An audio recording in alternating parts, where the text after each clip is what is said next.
do feel like education is a little bit behind the curve in some respects.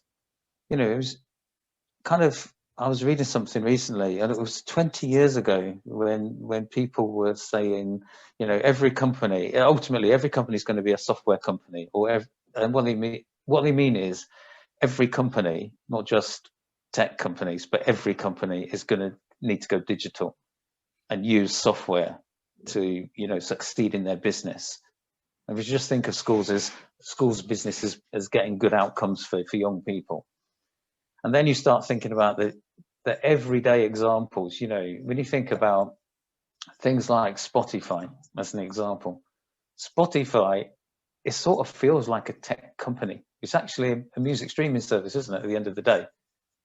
You know, loads of examples of those kind of companies that feel like they're tech companies, but actually they're not really, you know, none of them. But they're using tech to really, really good effect, and they have great tech as well. And you think, you know, maths and school should be the same. And you think, you know, and I'm sure there are lots of good examples of lots of schools and lots of people in schools who are using tech well in pockets.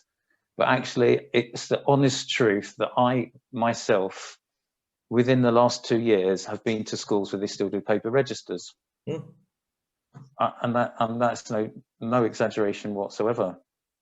And you think, yeah, I know most don't, and I'm picking an extreme example, but I do think it's a little bit indicative of where education is versus some of the top-notch businesses.